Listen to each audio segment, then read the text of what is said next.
Sometimes life gets crazy and it's just too easy to focus on all the negativity in the world. Welcome to the audio antidote to that. On this show, we highlight the amazing and positive work being done in the world to remind ourselves that there is hope out there for the future. And along the way, we'll pick up some new perspectives and ideas so we can all work together to make the world a little bit better.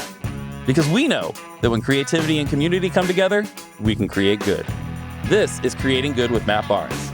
Let's do it. Hello and welcome to Creating Good with Matt Barnes. I am Matt Barnes, aren't I?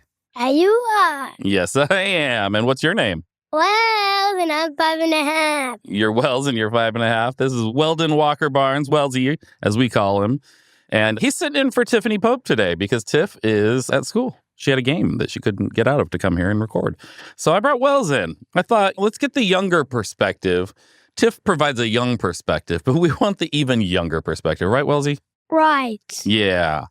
The 5.5-year-old crowd is severely underrepresented in podcasts. Yes, son. What's up? I have lost 5 teeth. You have lost 5 teeth. And I have 4 wiggly teeth. You have 4 wiggly teeth right now?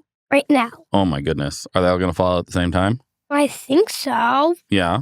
Now, the last 2 teeth you had, you pulled out, right? Right. Are you going to pull all 4 of the wiggly ones out? When I'm ready. Yeah, when you're ready. That makes sense. Okay. Well, Wellsy, this is a podcast called Creating Good, and it's all about people making good in the world, making the world better for people. And we like that, right? That's good. Yeah? Yeah. Can everybody hear us from out here? Well, everyone who's listening to the podcast can hear us.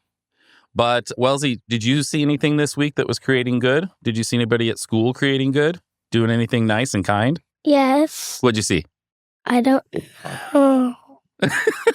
It's okay. I give up. You give up? Why do you give up?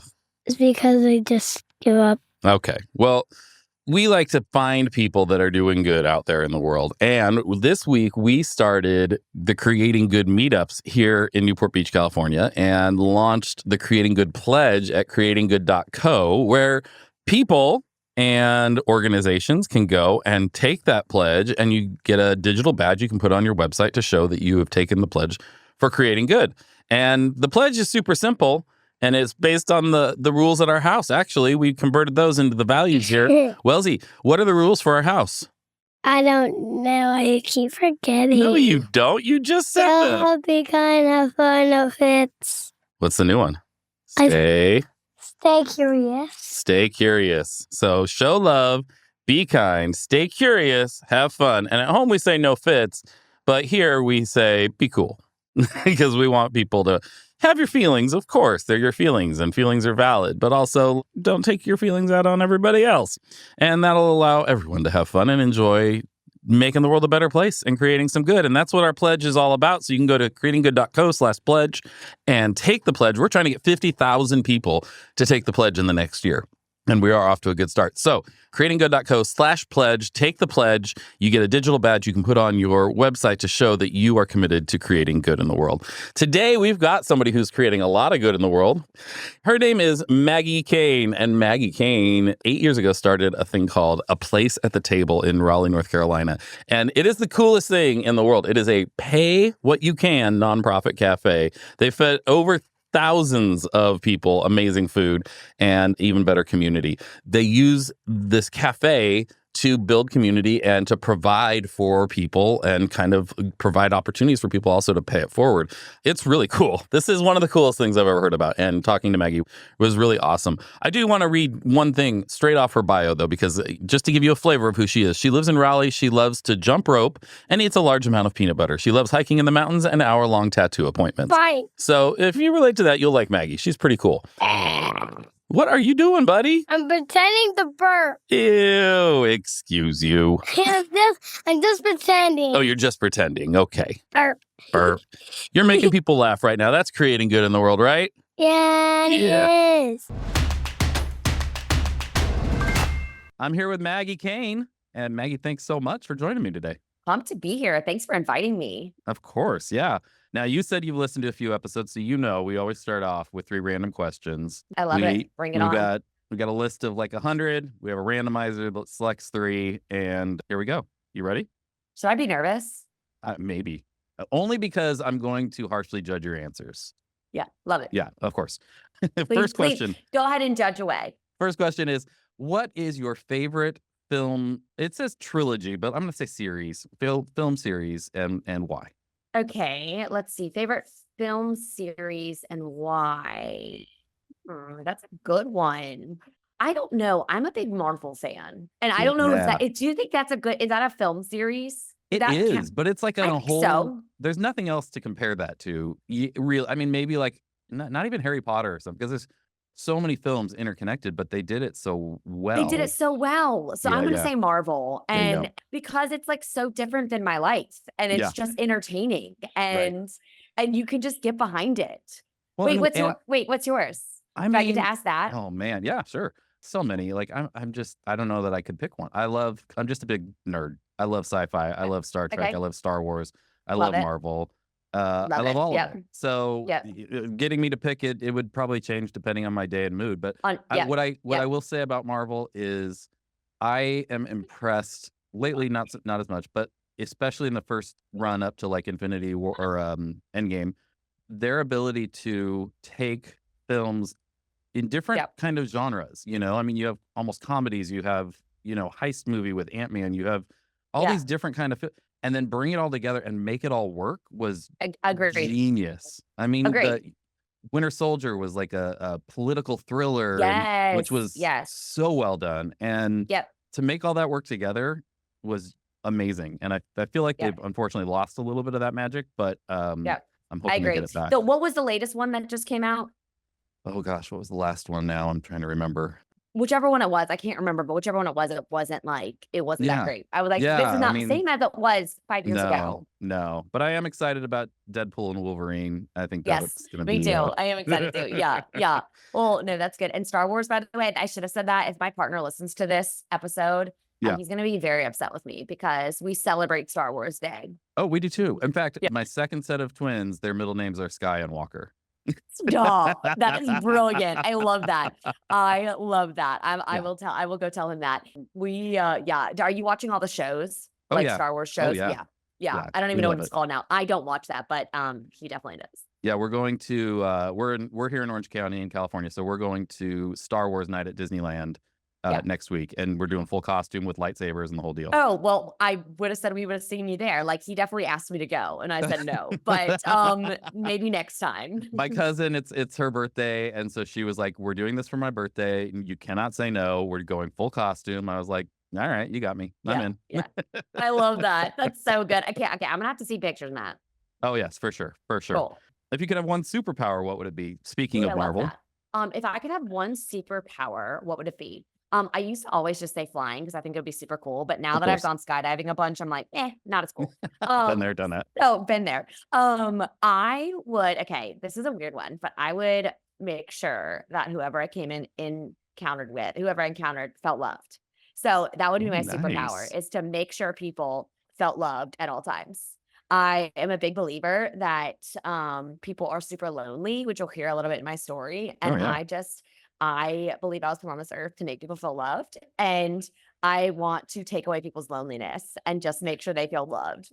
You're amazing. I know that sounds weird. No, but, it absolutely does not.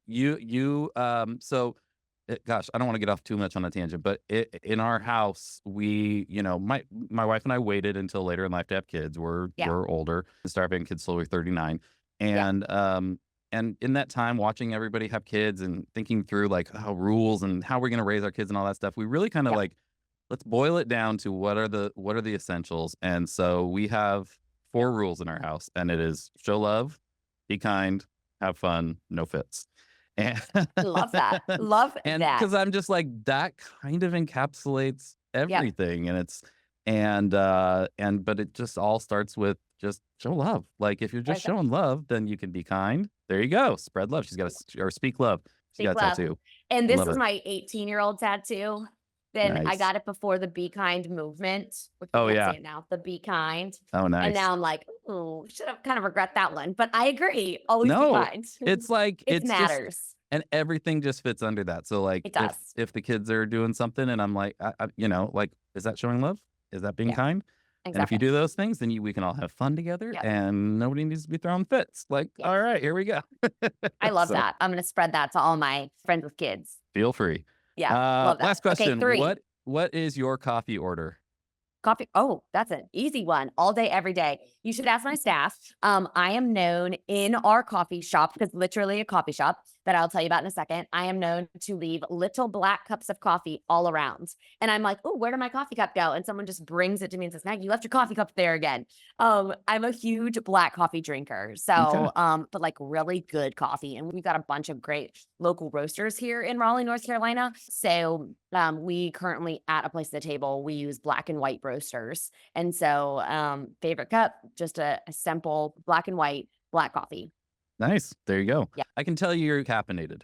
It's funny that you say that. Or is that just who you are? It's who I am. It's who I am. I do drink a lot of coffee, so you don't want to see me at 5 a.m. Until I've had my coffee. But I have not had coffee in like 8 hours. So all right. I'm like one of those that like cuts off at 11. All right. You got yeah. Okay. What's your coffee order? I don't drink coffee. I drink I drink 5-hour energy drinks. No. I love the smell of coffee. I just can't. The taste, like I couldn't get. Yeah, I don't know. What about hot chocolate? I like it. For whatever reason, I've never been into hot beverages. I don't know what that is. It's weird. Right. Like even if it's freezing outside, I'm drinking like ice. I don't know. I drink a lot of water. Okay, well, water's good. I didn't used to, but now I used to drink a lot of soda. Now I drink a lot of water. That's good. Good for you. It's better for me than Mountain Dew. I used to have a terrible Mountain Dew addiction. Like a 12-pack a day type situation. In high school, yeah, it was bad. God. You know, in the 90s, we thought nothing was going to kill us. That's right. That's right. Did you drink the what was the red Mountain Dew? What was that? Code Red. Yeah, that came out maybe like later in high school, I think, for me. Yeah, that was like late 90s. Yeah. Yeah. Well, that was pretty good. Oh, it was really good. It kind of had that melted Jello taste to it a little bit. Yeah, or like cherry cough syrup taste. Yeah. But carbonated, so Yeah, exactly. Exactly. I love it. Okay. Oh, bummer. The questions are over, but that's okay. We can move on to I have many more questions, less random questions, but I do have many more questions, and I feel like just based on the vibe here, this could go in some random places anyway. So, I love it. Let's bring it on. So tell me, what is the Maggie Kane origin story? Where did you come from? How did you end up where you're at, and what are you doing? Do you have all day? I mean, I do, but I don't know. No, just kidding. No, we promise, and this podcast won't be too long. So awesome. Thanks for asking. And again, thanks for having me on this podcast. I'm super excited to be here. I actually grew up in Raleigh. So currently still in Raleigh, North Carolina, grew up in Raleigh. My whole family lives here. I felt super lucky. My mom and I have a twin sister. Yeah. So we talked earlier about twins. I have a twin sister. Are you identical or fraternal? We are fraternal, but we look like sisters. But fun story is she married a twin who's identical. So there's just like twins all over the place. All over the place. And then they really wanted to have twins, my sister and her twin husband, but they didn't. So saying my sister and her twin husband sounds correct. That did not. I realized that did not come out correctly. So my twin sister married the twin. Yes. No, I understand. Yes, I know. I'm sorry for the listeners out there. Yes. Yeah. So they have 2 kids here. And then I have an older brother with and his wonderful wife, and they have a 10-year-old. And but grew up here with my mom and went to high school here. I did not like high school. I was made fun of. I just didn't love it. I didn't have a lot of friends. It was like just not a great time. I always, whenever I'm speaking somewhere, I ask the room if they liked high school, and there are far few people that liked high school. So or very few people. So I know I'm not alone in that one, but in graduating high school, I was thinking that I was gonna, I was very fortunate to go to college. So I'm thinking I'm gonna go somewhere. I'm gonna leave Raleigh. I'm gonna leave North Carolina. But turns out that if you are lucky to go to school, that college, that in-state tuition is a lot more affordable than out-of-state tuition. So started looking in-state, found Appalachian, which is in Boone, North Carolina, so about 4 hours from Raleigh. And was going to go there, and it was -2 degrees and pouring rain. And I thought, I am not going to be happy here. No, seasonal depression is a thing. So ended up going to NC State, staying in Raleigh, and it was awesome. Really, really found my people, found a community, felt like I belonged, started volunteering with a service fraternity there, and just started to get involved in a lot of different things. I heard a speaker come out and talk about a day shelter that he was opening. So a day shelter is a place, for anyone who doesn't know, a day shelter is a place where folks who are experiencing homelessness or extreme poverty can go Yeah. and be in the day. Okay. So it's cold outside, it's raining, you can just go have shelter, get water, make a PB&J, do laundry, things like that. Nice. So no one sleeps there, but it's a place to be in the day. I heard this speaker and just knew I had to get involved. Started getting involved, honestly, skipped class a lot and just like poured myself into just meeting folks at this shelter and just like became friends with folks who were coming in every day. Graduated college, feel very lucky to have graduated. It was not easy for me. I was never like great at school. My Yeah. twin sister got those genes. But graduated college, and about 10 folks from the day shelter came to my college graduation. They cheered me on. They somehow got into college graduation. We don't really know how, because like graduations, you have very few tickets, but they Sure. got in and they cheered me on and celebrated me. And in that moment, I thought, I've got to stay here. I'd still thought I'd be potentially moving somewhere, going somewhere else. I went to school for international relations and Italian. Yep, let that sit for a second. So very All different. right. So I'm thinking I'm moving abroad, gonna teach English, work for a nonprofit abroad or something. But again, saw all these folks from the day shelter come, folks who were experiencing homelessness, and said, I want to stay here. I want to see what else we can do here. And I want to continue to get to know folks. So ended up post-college, kind of forming my own job at this day shelter, ran the operations, and got to know folks even more. And Mhm. for me, getting to know folks is over food. So eating Yeah, of with folks course. experiencing homelessness, I'd eat at the soup kitchen with them. So in Raleigh, we have an awesome soup kitchen. It feeds 300 people in an hour, 5 days a week. Wow. They're fighting food insecurity. They're feeding a ton of people. But I just found, like, just truthfully, that it was such a quick experience that I couldn't spend time with people. And so I started to go out for meals. We'd go to places like Golden Corral or other buffet restaurants, mostly Yeah. Golden Corral. Sure. If Sure. anyone doesn't know what Golden Corral is, it is a huge buffet restaurant with Oh a yeah. chocolate fountain and lots of dessert, any dessert you can think of, and any food item you can think of.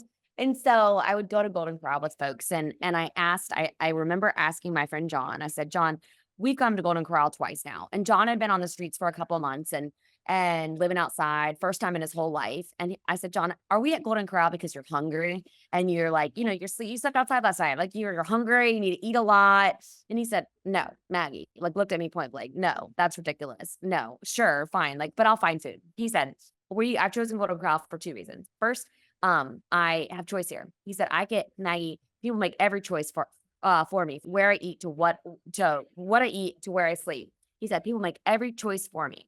And second is people see me here. People Mm. treat me as invisible. And so I'm seen here. So I have choice and I'm seen. Those are like, that's why I've chosen this place. So that was the mic drop moment for me where I thought we have to create a place where people have choice and can choose what they want to eat, and then people feel seen. And I'll pause there because I could just talk all day. And if you have So another question. no, I love that. I love that you listened. Like how many people, nonprofit, not nonprofit, whatever, to take the time to listen to somebody and listen to what the needs are before trying to solve the problems. And I think, like so many times, and I think we're all guilty of this in different areas, but like we jump in Yeah. before we ask the questions. Oh, yeah, for sure. We think we know, and even as individuals, I mean, Oh God, yeah. I don't want to go off too on a tangent here, but years ago I did a coaching training thing I was involved in, and they had us sit with somebody we didn't know and said, pick something in your life that you're trying to get an answer to. It could be something simple, whatever it is. And they said, okay, the other person is gonna sort of coach, but you can for 20 minutes you can only ask questions. You cannot make any statements. And the person I was paired with, who I did not know, gave me this situation in his life that I had almost identically the year before. So I'm thinking, Wow. I already know the ansar to this. Oh yeah. And I But want to say because- it. I want to say And I it. just want to just jump to it and be like, well, here's what I Yeah. did, and it worked, and it was great, and everybody's happy. But the forcing me to sit and So good. ask questions and listen, and I realized actually the nuances of his situation were so different that it was the solution, and the answer was the exact opposite of what I had done in my situation. What was right for me was not right for him, and I would have missed that. And I think even in these situations we missed that. So you took the time So to good. listen, and So did that led you to create a place at the table? It did, yes. So, and then we just continued listening, honestly. I had no idea what I was doing. I couldn't even pretend to know what I was doing. A Place at the Table is a community movement. And so it literally was all these different folks coming to the table, literally, to make it Yeah. happen. And so after that day, it was that mic drop moment for me, as I said, of there's got to be a place where people have choice, people feel seen, people have dignity, and the list goes on. It was also at a time this was back in 2014 Mhm. when in Raleigh, in downtown Raleigh, where people were getting pushed out of downtown. And that's still happening now 10 years later. But services were moving out. People are being told that they couldn't feed folks in public. They had to get Yeah. a $1,000 permit or something ridiculous. Oh my gosh. And so I think, it was really this moment where poverty was being pushed out and hidden. And so there was no place that lots of folks could come together. There was no place where people could see each other and get to know each other. So I started researching and I found the pay what you can system. I found that there were about 10 at the time pay what you can restaurants across the country. Well, actually, there were more. Now there's 10. So I shouldn't say that. But lots of different versions of a pay what you can restaurant, and said, okay, if other places can do this, then Raleigh can too. Went to visit the closest one, which ironically was in Boone, North Carolina. So where I wanted to originally go to school at Appalachian, where I was close to Raleigh, right? Yeah. Went to visit and was just amazed and blown away. And the executive director and founder there said, Maggie, you could do this too. Yeah. And that stuck with me. And that stuck with so many of us that kept going back just to see if we really could do it. And her name is Renee. She's amazing, wonderful friend of mine now. She believed in us and said, y'all could do this. And so we brought up about 5 or 6 different people at different times, just learned and came back and just started building what would work for Raleigh. So the cool thing about the Pay What You Can system is the 10 that exist now are all very different. They all fit where they fit. Yeah. And so Boone looks different than Raleigh because it's a different town. Sure. And so in 2014, we applied, to be a business through the Secretary of State. Then someone told us we had to apply for nonprofit status. And through that, someone said, you got to find a lawyer. You got to find an accountant. You need to find folks that are in this work already who have done it. Yeah. You need to, find a restaurateur because, oh yeah, you're about to open a restaurant. And Right. so we just started inviting folks to come to meetings and chat about it.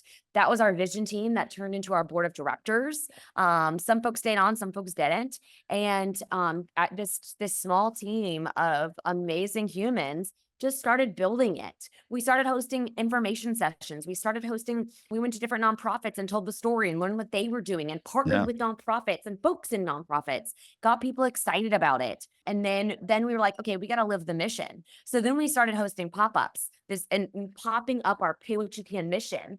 And so we'd go to different restaurants around town. We called it Second Saturday Brunch. So we did it every single year on Second Saturday.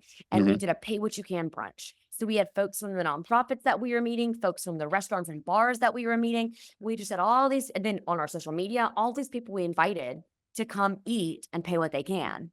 And the first one had 50 people. The last one had 450 people, until eventually we found a space 4 years later, and we opened as Raleigh's first, right now and only, Pay What You Can restaurant. We are in downtown Raleigh. We look and feel like a normal restaurant. I know it sounds weird. And there's a big misconception where people are like, well, that's not for us. It's Pay What You Can, right? It's like, it's a lot of folks think that we're just a feeding ministry or a soup kitchen, right? And so but we look like a regular restaurant that you would walk into. You hear good music, you smell good food. It's only until you get up to the register where you see some different signs. You see the suggested pricing, you see some people running around with volunteer name tags, and then you're like, okay, what's happening here? Yeah. You order your food and you get a suggested price. So you can choose to pay the suggested price. You can pay more and pay it forward for someone else who can't afford their meal. Sure. You can pay less. So if you can't afford the full payment, you can pay less, and that's totally cool. We know some weeks are harder than others, and so some weeks you pay less, and that's okay. Or always you pay less, and that is okay. If you can't pay less, you volunteer with us. So you can volunteer for your meal alongside our staff, and I can talk about that in a second. And if you can't volunteer, we have 2 other options. You can get a place card. These place cards are like gift cards. We partner with about 20 or 30 other nonprofits in the area, and those places have these cards. So if you're a part of their services, you're staying at their shelter, you're in their job training program, whatever it is, you can get that card and come back and eat with us and get a meal of your choice. And then if it's none of those ways and you're a little bit different, you're a family, we feed families for free, no questions asked. 'Cause we know it is expensive to eat out as a family. So if you're a family and you need a meal, no questions asked, you come and eat a meal with us anytime you want to, right? So that's how the model works. Our mission is community and good food for all, regardless of means. So we use good food as a tool towards creating community. And so we say we're fighting food insecurity, and we're feeding so many people every day, 150 to 200 people a day who need a meal. But we're also and really fighting community insecurity, providing a place for people to belong, for people to feel a part of something, for people to feel loved, that hand up versus hand out. So really providing a place for so many of us who really need a community and a place to get a hug or to get a hello. It might be the only hello you get all day. And so we're just this like really eclectic, unique, warm, amazing cafe. And I just feel super lucky to work there every day and be a part of it. And we have the best team in the whole wide world. And I'm not biased. We just really have a fantastic team. And so it's pretty incredible.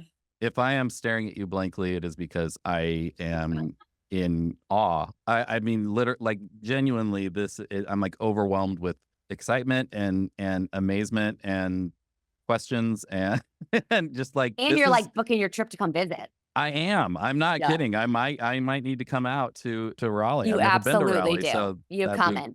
Bring the whole fam. Oh the yeah. Twins and all. Yes. Wow. What an amazing. Okay. There's two things that jumped out at me here, and there's a lot of things that jumped out at me here, but two in particular. You were describing the journey. You kept using the word just, and like we just did this, and we just did that, and then we just did this, and then we. Oh my gosh, And funny. I didn't notice that. I know because I know what starting anything is like, let alone a nonprofit, let alone something that is so different, outside the box, innovative, whatever, that there's not a lot of just in there. This was a lot of work. This was probably, exhausting and exciting, but also just maddening and everything. So, God, yeah. So how, and you didn't have, you had, it sounds like you did research and you found other models and different things, but an exact model for what you're doing, it sounds like you invented what this looks like for you. What kept you going through that? Because so many people start nonprofits going, I see a problem, I'm going to address that problem, and haven't thought beyond that much. You jumped in and let yourself, your curiosity, your whatever it is, your drive to find out what's the best way to do this, lead you to places that you wouldn't have started, right? Like you wouldn't have started doing at the place that you're at now because you had to learn all that stuff. Is that your personality? Is that, what is it that drives you to do that? No, that's not my personality. It's so funny because I'm the first person to I have no drive for entrepreneurship. When people say, Maggie, you're an entrepreneur, come speak to our entrepreneurship class. The first thing I say in that class is, I believe that entrepreneurship is community. And I think the only way we make cool things happen and do cool things is because the community comes together and it's needed in the community.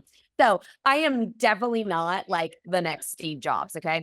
Well, maybe we're defining entrepreneurship wrong then, because I mean, I believe it. And I think, letting that, even if you're starting a for-profit, looking at what is the need.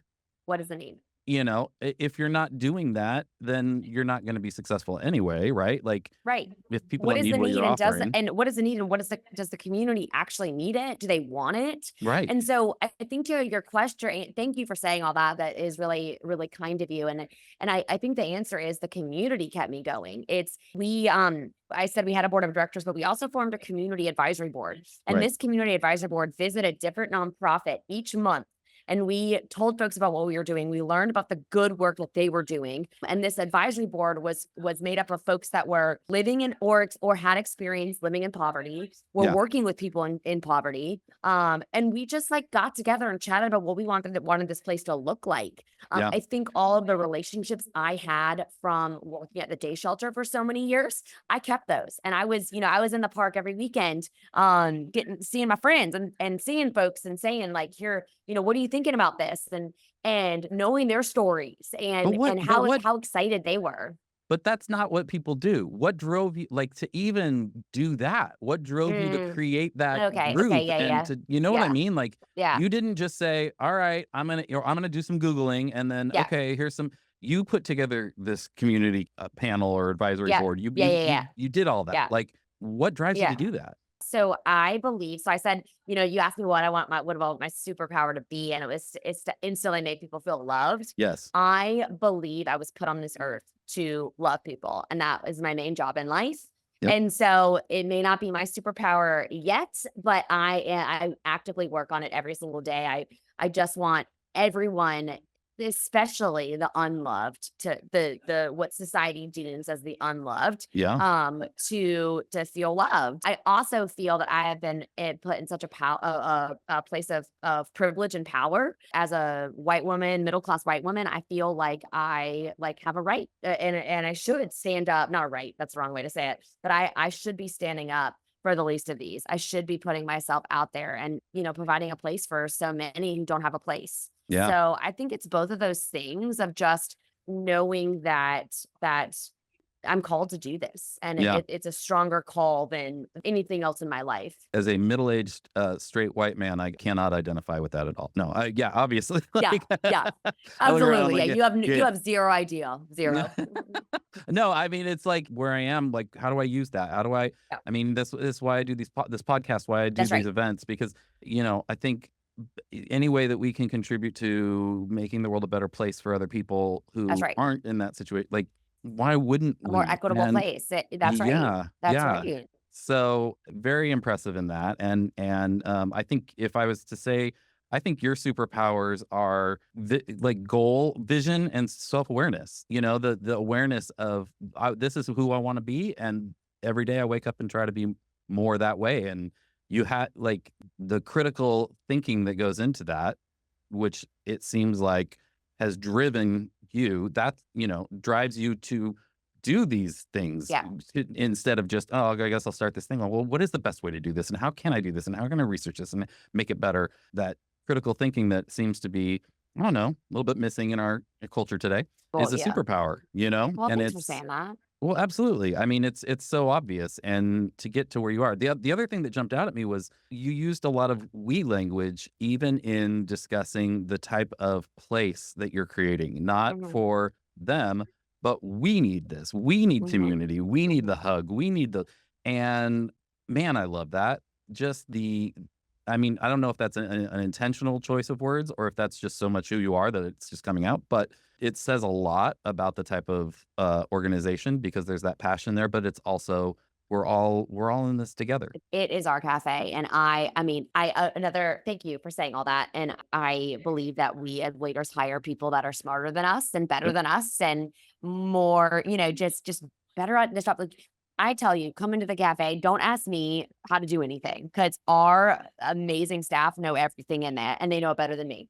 So I just really feel like this, a place at the table is Raleigh's cafe. And so Raleigh is holding it. Raleigh has supported it, and everyone can be and has been a part of it. Whether you're dining, donating, volunteering, you can be a part of it to continue to make it happen. And so this is not a me thing.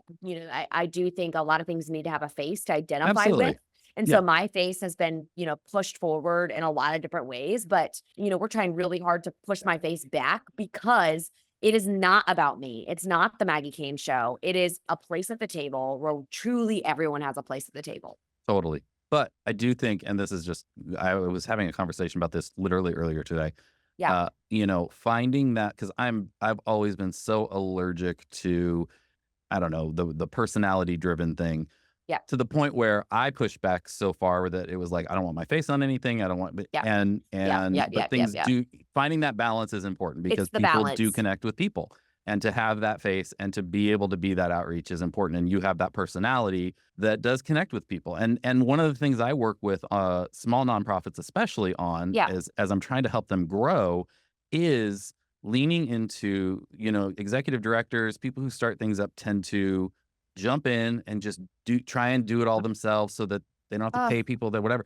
And I'm like, no, if you want to grow, you've got to free yourself up to do what you do best and create a team around you that can do the other things. So you're freed up to do that. And it's hard. It's a hard thing to do because it's letting go and it's your baby and it's all this stuff. But look what happens when you do. I mean, it's true. It's true. A lot of, if I speak at like a entrepreneurship class or a college class of some sort, one of the questions I always get asked is, what do you regret? And I don't regret anything I don't think I do, other than I do wish we had hired people quicker. There were a lot of years where we burned staff out. We burned me out. We just kept grinding because we felt we had to do it all. Yeah. And what we could have accomplished in those first 3 years. Well, how many more people could we have loved? How many more people and places could we have affected? So I just I look back at that and I'm so that's so spot on what you just said is like we're not supposed to be good at it all. We're not. We were not designed to be good at it all. That's actually physically impossible and mentally impossible. Oh, one of I did a degree in organizational leadership and I did consulting for a long time. And I say confidently, the commonality every time I'm dealing with somebody who is a not great leader, let's say nicely, it's like I can go, nobody ever told them you don't have to be good at everything. Yeah. It's that insecurity of I've got to try and do it all. I've got to try and show people that I can. And then what you're syndrome and and what you're really doing is you're putting on display the fact that you can't and that you don't trust other people. And it backfires every time. And it's that self-awareness, that ability to go, I'm good at these things. I'm going to lean into that. Let other people do these other things. Let's partner. Yeah. Let's create a team that can do all of this. And today someone at the cafe goes, we have the best grits in town, literally. And they're like cheddar cheese grits and they're so good and creamy and so much butter and so much salt. And I have never made them in my life at a place at the table because we have a phenomenal chef and a phenomenal culinary team. And so some guy today at the cafe was like, Maggie, you should be cooking. Like, I want to try your grits. And I responded back exactly what you just said. No, like I don't cook. You don't want me cooking. You don't want me cooking. You want the grits from our awesome team. If you really want something that can be microwaved, I'll do it. But otherwise, you want some dino nuggets, I'm good with the dino nuggets for my kids. That's all I got. 100%. Also, I grew up on the grits where you just add water. Well, I say yeah. Like I know, but like we don't really do grits out here, so I don't know. But well, when you come to Raleigh, we're gonna give you the biggest grit bowl possible. Okay, so you have painted a picture that is you are clearly an optimist and a positive person. You've painted a very positive picture. I'm guessing that you've encountered some resistance or some challenges along the way. Homelessness, especially, is a topic that has been unfortunately overly politicized. Food insecurity, same thing. How have you, what does that look like and how have you dealt with it? I have never encountered any problems at a place at the table. Really? I'm just kidding. I'm like, okay, then I am your face. I was waiting for you to just start laughing because I'm like, every day there's a problem at a place at the table. They're every day. Yeah. I think so. I will tell you, I'll be the first to admit that it used to really affect me. I did have that imposter syndrome and that thought of I always had imposter syndrome, but that, I guess it's not even really connected to this. It was more just like, I need to figure this out. Like, why can't I not figure this out? Why do we have a problem every day? Right. Like, why can't I figure this out? Why do I not have the answers? I've been doing this now we've been there 6.5 years, but this was like year 2 or year 3, year 4. It's like, why haven't I figured it out? And then I finally said, or someone probably told me, is you're never going to have it all figured out, Maggie. Nope. Get over it. No one has it all figured out. Get over yourself, get over your ego and let it go. And so I have just started saying to our team, started saying to myself every morning is like, you're walking into this day, knowing something's going to happen. Knowing something is going to happen and it will be okay. Yeah. You have smart, amazing people that are going to figure it out, and that y'all are in this together. And there's probably something's going to happen because that's life, and something happens every day in most places. And you're not supposed to have it all figured out. So I think just literally waking up daily and reminding myself that, like, yeah, something's going to happen and you're going to be okay. And you're going to figure it out and figure out an answer for it. I think that's one. I think, I think two, I will say and admit I thrive in chaos. So whether, I might complain and be like, oh my God, today was such a hard day. Sure.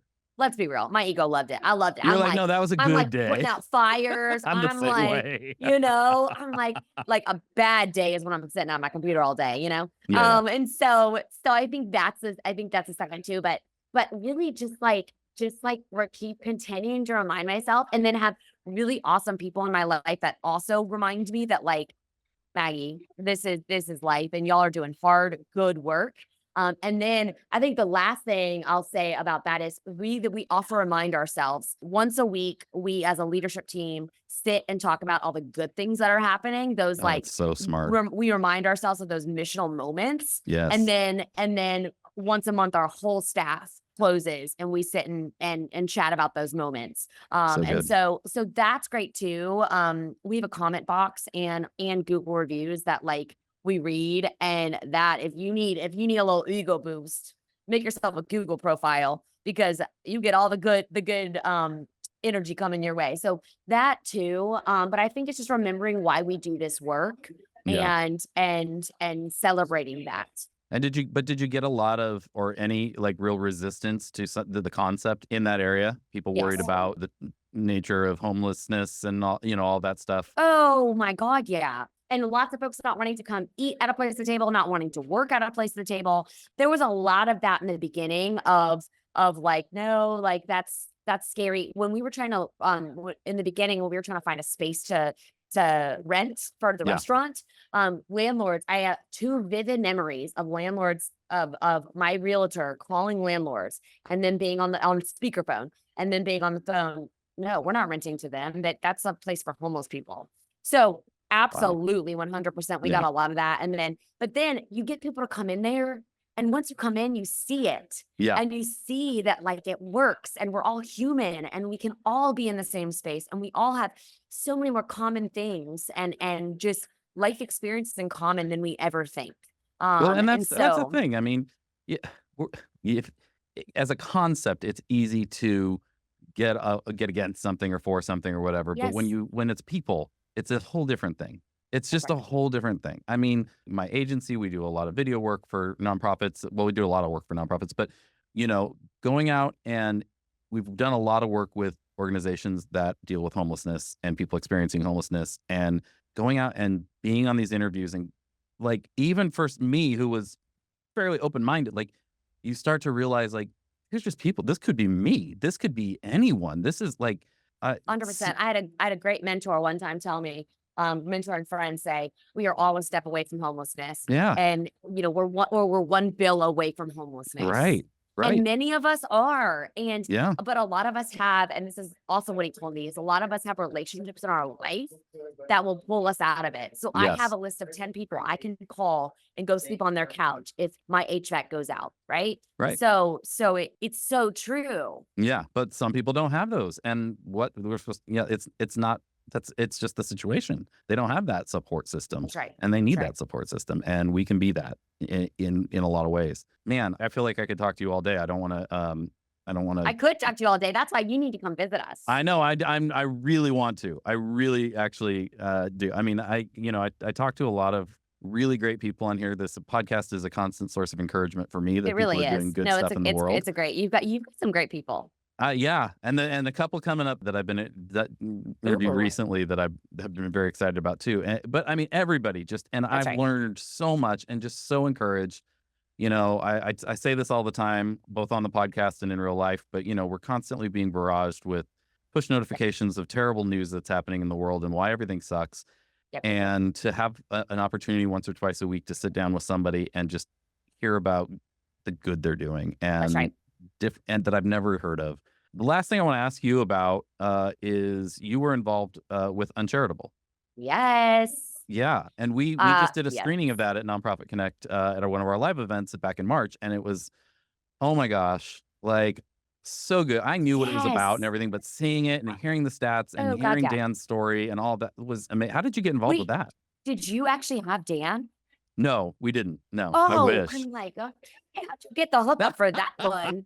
We No, I love wish. him. If you have a hookup for that one, I'll No, we take it. don't. No, I'd we love to get him on the don't. podcast, but No. We can we'll do some like tweeting or something. We'll try to get him there. yeah. So we have an amazing group here Yeah. that got started a couple years ago called Community Leaders Drinking Coffee at the Table. Okay. Seinfeld reference, anyone Yeah, know? there you go. And so we started this as a way just to connect with other executive directors. So there was 10 of us. Pandemic then happens. We go virtual. It grew from 10 to now 650 people in our community. So a couple Wow. cities around of folks that are community leaders here, folks that care. Yeah. Folks that are executive directors, fund development folks, people on boards, funders, people who just care. We meet every third Friday of the month on Zoom. I'd like to have you join sometime. Absolutely. We meet and we talk for an hour. We break out into small groups around different topics and people just connect. And it was a great thing during the pandemic for people to connect, but it has continued that way. Yeah. And then we do quarterly in-persons. So probably 100 people come to the Zooms and the in-persons, and people are always just getting to meet other cool people and connecting and finding ways to help each other. And we always say it's what are you going to get out of it? Yeah. Or what are you going to give and not get Yeah. out of it, right? And so this group of folks, a couple folks kind of formed together and said, there's this idea on charitable, and because we were hearing that a pain point was that nonprofits were, just what Uncharitable says is nonprofit leaders aren't being funded well, and Yeah. the overhead myth and all of that. And so we just started talking about that more and more, and it kept coming up. We heard about Uncharitable, and so then we have this like cool retro theater here in Raleigh. Yeah. And so we filled every single seat with a nonprofit leader in that theater, 432 seats. Wow. And so we had folks come and we watched the film, and then we just had discussion. And now we have two more viewings coming up for board members and funders. So foundations and all these things. And so we're going to keep this going. We're going to have takeaways. We're going to have discussion groups after for board members and funders, and keep chatting about this and really trying to change what the funding model here at least in our community, Absolutely. in hopes that other cities are doing it too. That's so great. Yeah. I mean, really, that's why I started Nonprofit Connect. We work with a lot of nonprofits, and just hearing from them so many times how isolated they feel, hearing the problems they're dealing with. Yes. They feel like they're the only ones. I'm like, no, Yes. every client I have is dealing with these. Getting them to be able to come together in a room. Yes. And just, we bring speakers and stuff, but it really is we leave a lot of informal time for people to just connect, and watching Love as it. they've It matters. helped each other solve each other's problems and feel less alone. It's just been amazing. So that's amazing. It's so great to hear that you're doing Well, I that. love that y'all are doing it too. And I mean, Yeah. you've been working on it for a long time, but it's really critical. We have got to change the way it all happens. We've got to Yes. change the funding model. We've got to Yes. change it, and we've got to fund our leaders well for them to solve all of these problems. Yep. So good. I'll email you. I want to touch base offline to Let's do even brainstorm ideas on that, because Let's do we're it. still growing here. I would love it. We'll share our, I'm sure you have it too. So I'd love to see the stuff you have, but we'll share our takeaway, and we've got some different studies and things to put on that. But That's anyone who's listening on this podcast, go watch at least the 10-minute TED Talk by Dan Pallotta. Yes, it's amazing. And It's amazing. and it was great because a lot of the people that came had never heard of him, had never heard of it, and they were like, I don't know what we're watching. And they've been coming back or calling Talking me and about like, it. man, this has changed my whole perception on what I'm doing. I'm like, yes. So it's really informing a lot of our topics going forward, and a lot of that, it's been really great. Love it. Yeah. So glad you're doing that. So let's connect offline about it. It's For great. sure. All right, some closing questions for you. Who in the world of nonprofits would you want to take to lunch? I really believe in our nonprofits that we have here in the Triangle in Raleigh. So I would say every single nonprofit leader here in the Triangle. So I get a lot of lunches with all of them. But the one if I had to pick one, I would say Her name is Leah, and she started a recovery high school called Wake Monarch. And so it is for kids that are in recovery or that are struggling with addiction and are now in recovery that are in high school. Wow. And so they are pulled out of a regular high school system and just loved on and cared for and taken through high school, right? And celebrated. And it has just made such an impact here. And I think she is just incredible. And so I am going to follow up with her after this for lunch now that you've inspired me to do that. That's awesome. Finally, what is the thing about your job that gives you the most joy? I was going to say the people's stories, but the people. Yeah. Literally, I get to meet the best people every single day. It's funny when we're talking about our board of directors has been talking about our strategic plan and what we add to it. And a board member said, how about 100 hugs a day? And it's so true. I get hugged more times than I can count every single day. I love that. That's so great. Well, Maggie Kane, you are my kind of people. I am so glad to This is so fun. have met you and get to talk to you. This has been so great. Where can people find out more about what you're doing and connect with you? Yeah, heck yeah. TableRaleigh.org on Instagram, Table Raleigh, Facebook, A Place at the Table Raleigh, same with LinkedIn. So, but come in downtown Raleigh, come see us Tuesday through Sunday, 8 to 2. All right. I'm on my way. I'm coming. Come on. Can't wait. Thanks so much, Maggie. Thanks for having me. Of course. Creating Good with Matt Barnes is recorded at Rogue Collective in beautiful Newport Beach, California. It's hosted and executive produced by me, Matt Barnes, with an assist by my chaos coordinator, Tiffany Pope. Production is by our amazing friends over at Fame, the B2B podcast agency, along with Belinda Carter-Thompson and the team here at Rogue Creatives. Production lead is Mike Love at Fame. Writing is by Will Ainsley at Fame and Matt Barnes and Taylor Bolanos of Rogue Creatives. Miguel Mendoza of Fame is our audio editor, and Arslan Yakub from Fame is our video editor. Creative direction and design is overseen by Corey Hill of Rogue Creatives. Our artwork is designed by the Rogue Creatives team and Rufino Mejia of Fame. Theme music is composed and performed by Jared Atherton of Chapters. Marcus Ponta and Mike Love of Fame do our booking and guest relations. Huge thanks to our amazing guests for joining us for this episode, and thank you to all of you incredible listeners for tuning in. If you enjoyed the show, and if you're still listening at this point, I'm assuming you did, don't forget to help us spread some good by giving us a good or great review. Preferably the, 5 stars kind with really nice words, telling us how much you loved it, telling everybody else how much you loved it. Also, tell your friends and subscribe so we can come straight into your potholes each and every time we have a new episode. For more information about Creating Good or to join us at a live event in Orange County, California, visit our website at creatinggood.co. We'll catch you next time. This has been a Rogue Creatives production.